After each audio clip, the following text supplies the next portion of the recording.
Assalamualaikum warahmatullahi wabarakatuh. Waalaikumsalam warahmatullahi wabarakatuh. Kami di kelompok 4 akan mempersembahkan video beserta penjelasannya tentang interaksi sosial dalam ruang lingkup keagamaan. Selamat menyaksikan.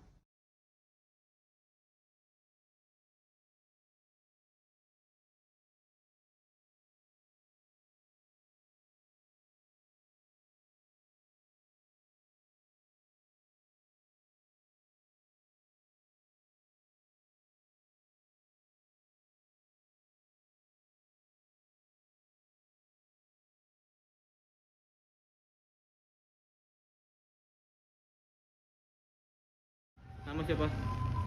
Nama saya Yandi Febrian. Yandi Febrian. Halo, nama saya Sadam Solihin. Oh iya, Sadam.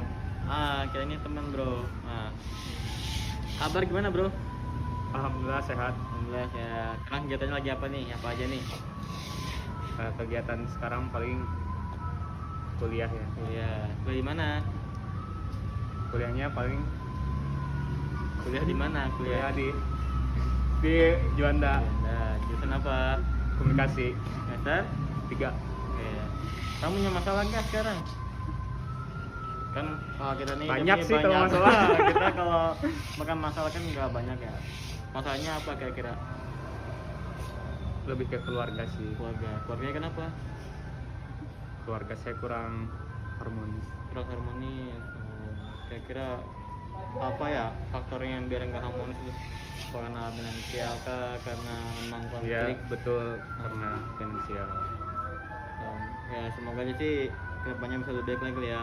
Amin, Mungkin amin. bisa biar kita lebih tenang lagi gitu ya, karena kita masih pagi juga.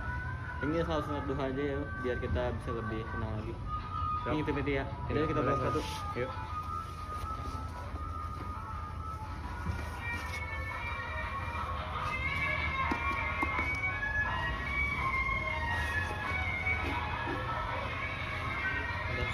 Yuk. Wabarakatuh. Selamat pagi semuanya. Di sini saya akan menjelaskan deskripsi tentang video yang tadi sudah dibuat. Judulnya yaitu interaksi, di mana tadi tentang pengenalan dalam perspektif Islam. Teori yang saya ambil adalah komunikasi persuasif, di mana dalam video tersebut saya mengajak teman saya untuk bisa mengungkapkan masalahnya. Kemudian kami melakukan proses penyelesaian dengan melakukan sholat duha, dan itu menjadi antara sebab dan akibat yang kemudian bisa menghasilkan hasil untuk penyelesaiannya. Mungkin hanya itu dapat saya jelaskan. Sekian dan terima kasih. Wassalamualaikum warahmatullahi wabarakatuh. Mari teman-teman kita buka Al-Qur'annya lalu baca surat Al-Fatihah dan Al-Kahfi. A'udzubillahi minasyaitonirrajim. Bismillahirrahmanirrahim. Alhamdulillahirabbil alamin arrahmanirrahim maliki yaumiddin iyyaka na'budu wa iyyaka nasta'in ihdinas siratal mustaqim siratal ladzina an'amta 'alaihim ghairil maghdubi alaihim waladdallin. Sadaqallahul azim. Al-Kahfi dari ayat 1 sampai ayat 5. A'udzubillahi minasyaitonirrajim. Bismillahirrahmanirrahim. Alhamdulillahilladzi anzala 'ala 'abdihil kitaba wa lam yaj'al lahu 'iwaja qayyiman liyunzira ba'san syadidan min ladunhu wa yubashshiral mu'minina as-solihati anna lahum ajran hasanah makithina fihi abada wa yunzirul ladzina qalu ittakhadallahu walada ma lahum bihi min ilmin wala li abaihim kaburat kalimatan takhruju min afwahihim yaquluna illa kadziba. Sadaqallahul azim. Interaksi sosial masyarakat merupakan hal yang penting dalam kehidupan, sebab manusia tidak akan mampu bertahan hidup tanpa bantuan dari orang lain.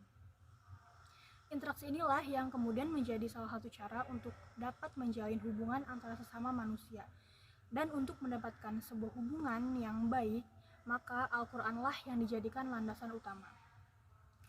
Al-Qur'an telah menjadi pedoman bagi umat manusia jika ketika manusia ingin hidup dalam lingkup masyarakat yang rukun dan toleran, hendaklah memahami cara berinteraksi yang baik antar sesama manusia yang telah diajarkan Allah melalui kitab suci yaitu Al-Qur'an, sebagaimana yang dijelaskan dalam surat Quran Al-Hujurat ayat 13, serta ayat-ayat yang berkaitan dengan interaksi sosial masyarakat. Sebagai seorang manusia, sudah menjadi suatu keharusan untuk menjaga hubungan yang baik terhadap Allah dan terhadap sesama manusia. Sekian dari saya. Assalamualaikum warahmatullahi wabarakatuh. Sekian dari saya. Terima kasih. Gue juga beres-beres laporan kan? Ini udah mulai. Ih, gak rapi ya?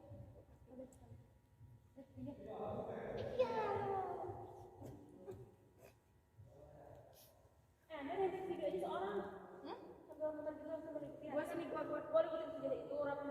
Oh iya benar-benar. Sini gue. Ini juga termasuk nih ya. Human relation terdapat beberapa ruang lingkup seperti produktivitas, di mana produktivitas adalah sikap mental yang mempunyai semangat untuk melakukan peningkatan perbaikan atau peningkatan lebih. Seperti pada video sebelumnya, setelah melaksanakan sholat, kita langsung merapikan kembali mukena yang sudah kita pakai, lalu kita simpan ke tempat semula, dan juga Al-Quran yang sudah kita baca disimpan ke tempat semula, dan juga melipat sajadah, dan juga mematikan kipas angin yang sudah kita pakai. Itu teman-teman, apa yang ingin ditanyakan? Saya Ustazah ingin bertanya. Boleh? Jadi sebenarnya sholat pakai menyokong itu boleh nggak sih? Setahu saya ya, ini dari guru saya juga. Kalau itu tuh nggak boleh aja pakai parfum yang ada alkoholnya buat sholat itu nggak apa-apa. Soalnya kan nggak diminum juga ya. Tapi kata guru saya yang dulu tuh katanya nggak boleh kalau parfum ada alkoholnya. Jadi harus dengan alkohol gitu loh. Ya itu aja sih ya, ngikutin guru masing-masing aja. Oh ya, jadi menurut kepercayaan ya. Iya. Baik, terima kasih Bu Ustazah. Sama-sama. Terima kasih juga ya teman-teman yang udah hadir. Alhamdulillah, kita semoga sehat ya Bu Ustazah ya. Amin ya Allah, amin. Bismillahirrahmanirrahim. Assalamualaikum warahmatullahi wabarakatuh. Waalaikumsalam. Ya Allah, ala Muhammad. Dari video tadi dapat kita lihat bahwa adanya interaksi antara jamaah dengan seorang ustazah. Itu terjadi komunikasi. Di dalam human relation, interaksi tersebut ya, interaksi antara satu atau dua orang lebih, itu namanya interaksi manusia. Itu di dalam human relation ya, salah satunya jadi ada organisasi produktif. Nah, salah satunya dari video tadi adalah mengenai interaksi ya, ruang lingkup human relation dalam interaksi manusia gitu. Jadi di mana ini seorang ustazah dengan jamaahnya itu berkomunikasi, jamaahnya bertanya, seorang ustazahnya pun menjawab, dan jika ada kekeliruan itu ditambahkan oleh dari jamaah. Itu kan berarti terjadi saling mempengaruhi juga ya gitu. Itu saja yang dapat saya sampaikan. Terima kasih.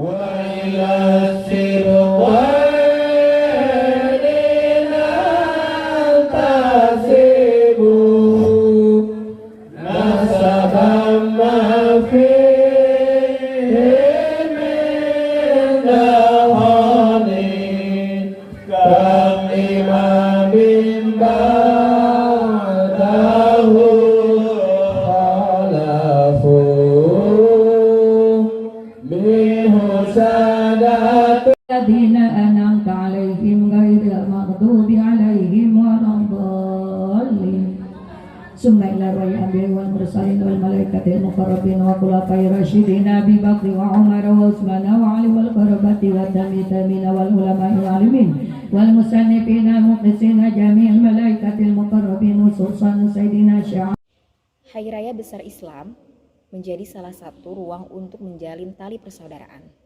Maulid Nabi adalah bentuk perayaan sukacita untuk menyambut hari lahir Nabi Muhammad SAW. Dalam acara tersebut dapat terlihat beberapa orang sedang bersolawat bersama, panitia sedang berbincang perihal berjalannya acara agar tidak terjadi kesalahpahaman dan kesalahan. Dalam kegiatan tersebut juga Ustadz memberikan arahan yang bersifat persuasif kepada para jamaah. Hal ini dimaksudkan agar para jamaah dapat mengikuti acara dengan baik dan benar. Dalam acara tersebut juga dapat dilihat adanya interaksi antara satu dengan yang lainnya. Kegiatan-kegiatan di atas termasuk kepada human relations, ruang lingkup organisasi. Karena dalamnya terdapat interaksi antara ketua dan anggota, antara ustadz dan jamaah yang tersusun dan tertata dengan rapi.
Menjalin hubungan dengan Allah Subhanahu wa taala merupakan hal yang paling penting dan hal yang paling utama ketika kita berada di dunia. Karena bagaimanapun kita sebagai manusia adalah makhluk ciptaan Tuhan yang akan selalu mengingat serta menjalin hubungan dengan Sang Pencipta. Salah satu cara untuk menjalin hubungan ataupun berinteraksi dengan Allah adalah dengan menjalankan ibadah sholat ataupun memanjatkan doa-doa kepadanya. Menjaga hubungan dengan Allah ini merupakan hal yang penting untuk kita sebagai manusia, sebagai ciptaannya, karena tidak mungkin kita tidak menjaga hubungan dengan Sang Pencipta. Menjalin hubungan dengan Allah ataupun berinteraksi dengan Allah tentunya akan mempengaruhi hubungan kita dengan manusia lainnya, yang dimana kehidupan tidak akan berubah ketika kita tidak melibatkan Allah Subhanahu wa taala dalam keseharian kita selama di dunia.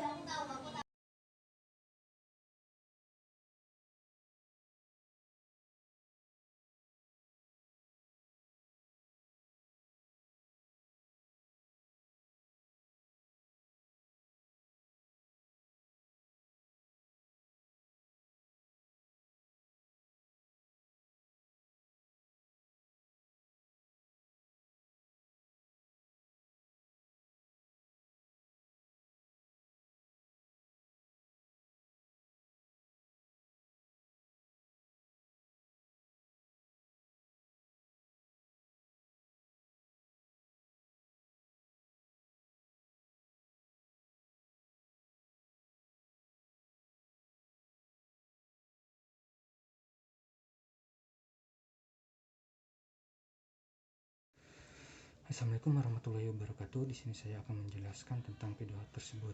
Nah, jadi ada remaja yang sedang asik menongkrong dan saya coba mendekati remaja-remaja tersebut sedang melakukan hal-hal apa saja. Nah, di sini saya mendekati, ternyata remaja tersebut sedang asik minum-minuman dan di sini saya menasihati remaja tersebut dengan dampak buruknya bagi kesehatan seperti menyebabkan kerusakan saraf, menyebabkan kerusakan jantung dan lain-lain. Nah, respon mereka tuh sangat bagus. Nah, di sini terjadi human relation antara manusia. Nah, di sini juga waktu sudah menunjukkan jam 12 siang dan azan zuhur. Nah, di sini saya mengajak mereka-mereka untuk melakukan sholat zuhur dan melakukan hal-hal yang positif seperti meniati kajian. Islam pun sudah dijelaskan bahwa minuman keras atau khamar adalah minuman yang dilarang dikonsumsi bagi umat muslim sebab dapat memabukkan. Dilarang minuman khamar karena mudaratnya jauh lebih besar dibandingkan manfaatnya. Maka dari itu minuman beralkohol diharamkan dalam Islam. Sekian, terima kasih banyak.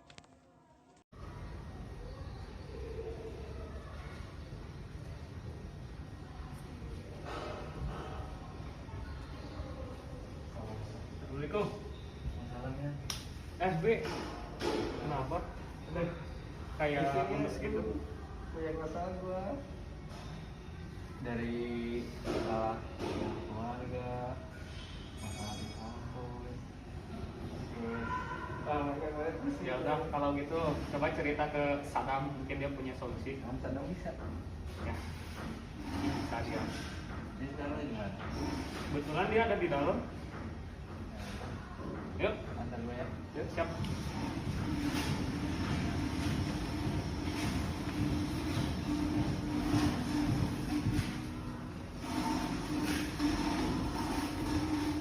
Itu dia Sadam.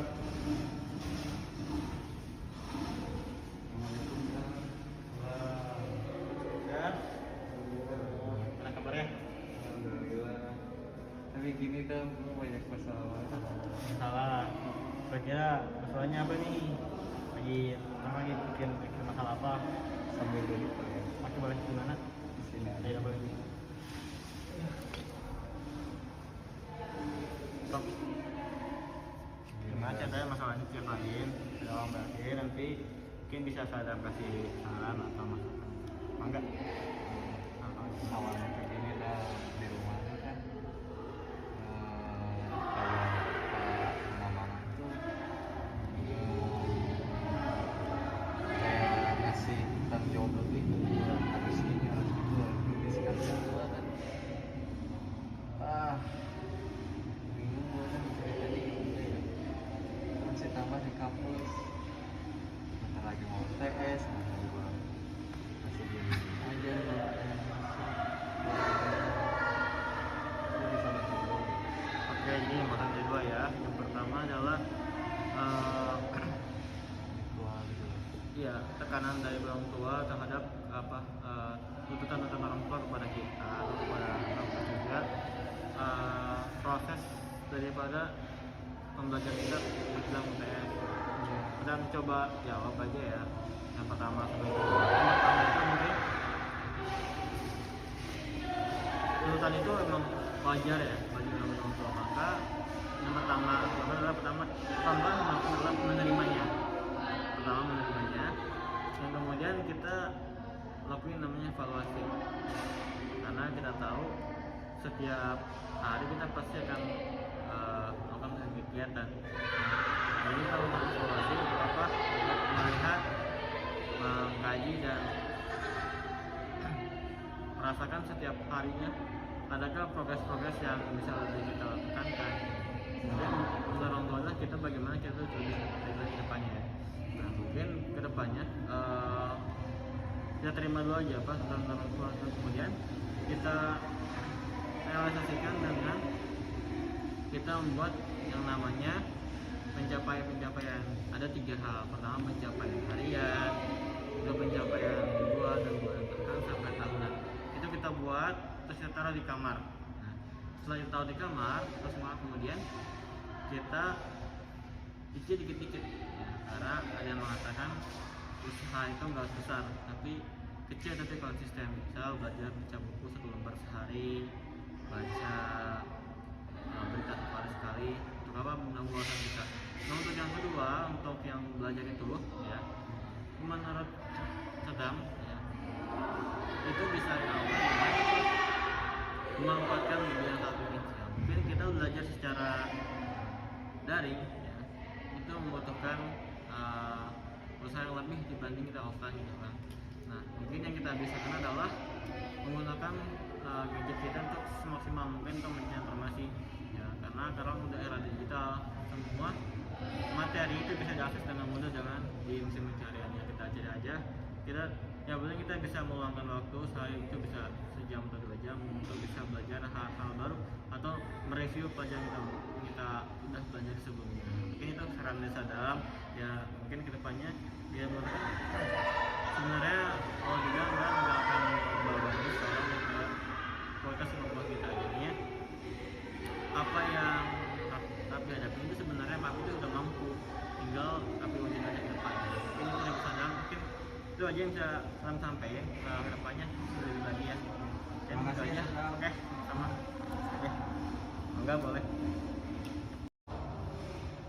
Kira tadi kan kita udah kenal saran ya. Mungkin satu lagi nih sarannya, sekarang Papi ambil wudhu di sana. Kemudian kan memang waktu sekarang masih pagi ya, bisa kita gunakan buat sholat duha.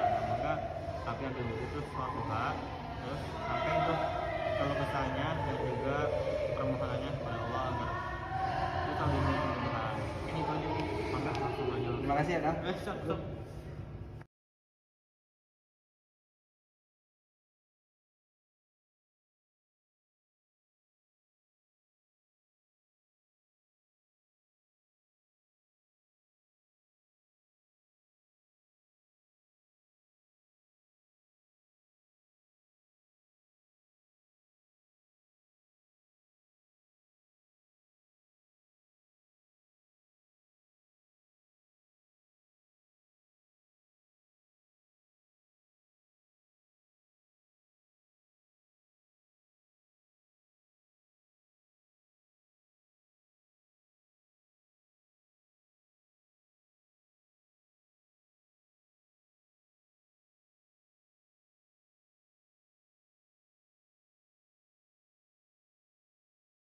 Oke, editkan deh.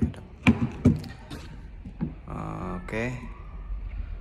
Dalam cuplikan tadi saya mencoba mempraktekkan atau mereka adegan ulang beberapa poin dalam human relation.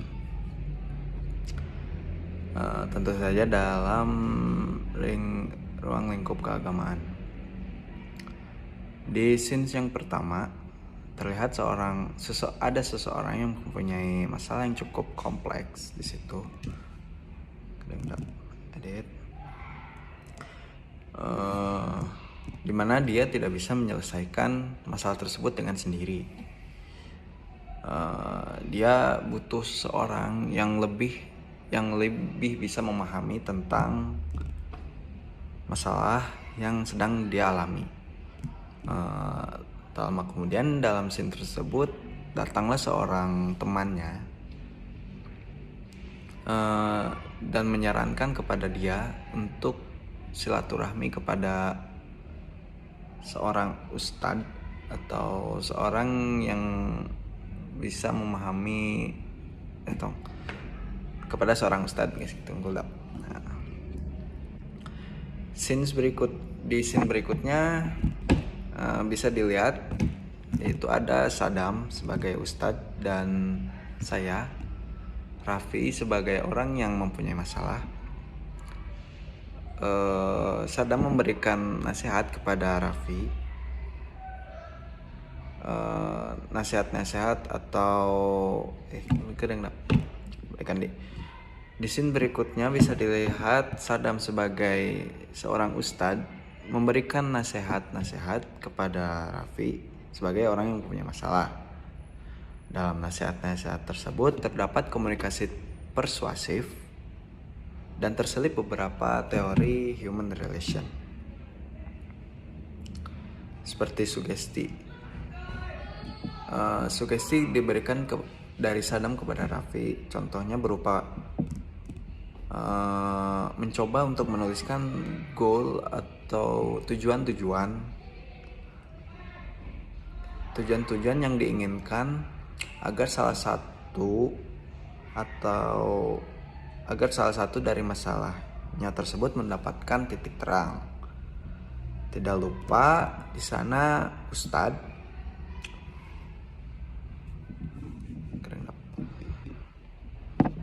Tidak lupa pula di sana Ustadz menyelipkan nasihatnya dengan pendekatan keagamaan berupa kandungan surat Al-Baqarah ayat 286 yang bunyinya seperti ini. Allah tidak akan memberikan cobaan kepada hambanya melebihi dari kapasitas kemampuannya. Artinya Sadam berusaha mencoba meyakinkan Raffi bahwa cobaan yang atau masalah yang dialami Raffi itu Raffi bisa gitu menghadapi dan melewatinya. Dari sana terlihat Raffi lebih semangat dan mencoba untuk lebih mendekatkan diri dengan Tuhannya agar lebih tenang dalam menghadapi masalah dan cobaan. Terima kasih. Sholat dulu ah.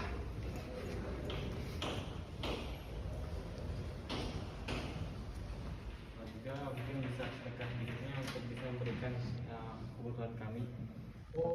Untuk pembangunan ya? Iya Pak, benar banget Pak. Jadi tergerak nih untuk bersedekah. Mangga Pak, mari Pak. Mangga Pak. Insyaallah. Ya. Siap. Terima kasih Pak. Di sini saya akan menjelaskan sedikit tentang scene saya.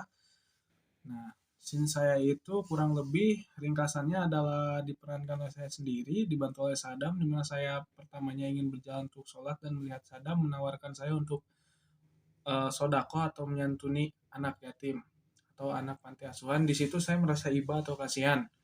Faktor yang terhubung dengan temanya adalah di mana sodakoh merupakan hal yang diperintahkan oleh agama gitu, di mana sebagian rezeki kita pasti milik orang lain gitu, maka dari itu kita harus bersodakoh. Nah, jika hubungannya dengan human relation adalah bisa saya simpulkan berhubungan dengan teori empati, di mana empati ini adalah rasa simpati yang lebih mendalam. Jadi saya ini merasa kasihan, tapi ditindaklanjuti dengan bantuan yang saya berikan kepada anak-anak panti asuhan itu, yang dimana saya menyumbangkan rezeki saya. Nah, bisa disimpulkan bahwa kejadian di atas berhubungan dengan tema agama dan human relation dengan teori empati. Mungkin sekian penjelasan dari saya. Terima kasih.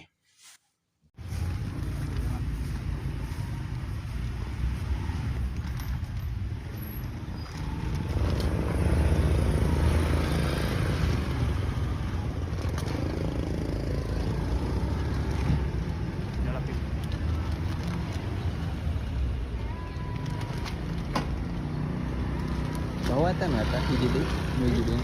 Kita langsung bawa. Neta canakeun teh gitu. Ayo tadi cenak. Ah. Oh, enggak sam.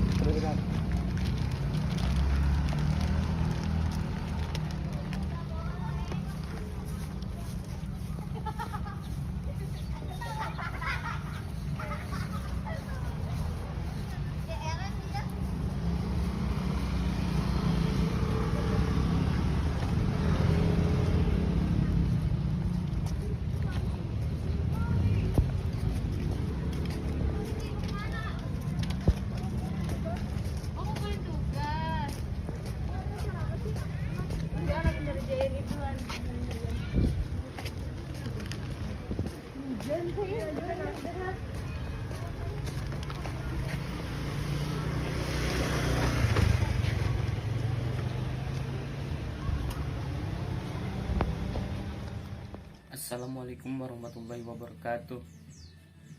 Di sini saya akan menjelaskan sedikit mengenai video yang saya tag kemarin bersama teman saya, yaitu Raffi, yang dibantu oleh rekan-rekan kelompok 4. Di sini saya mengambil tema yang berhubungan dengan human relation, di mana ada dua orang bapak-bapak yang sedang melakukan kerja bakti, yang satu sedang mencangkul dan yang satu sedang membawa tanahnya. Di situ saya berusaha membantu kedua bapak-bapak tersebut.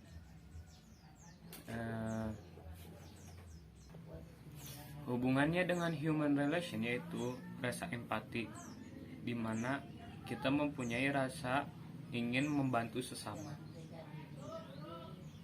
Selain itu juga dari sisi keagamaannya yaitu berlomba-lomba dalam kebaikan yang disebut fastabiqul khairat.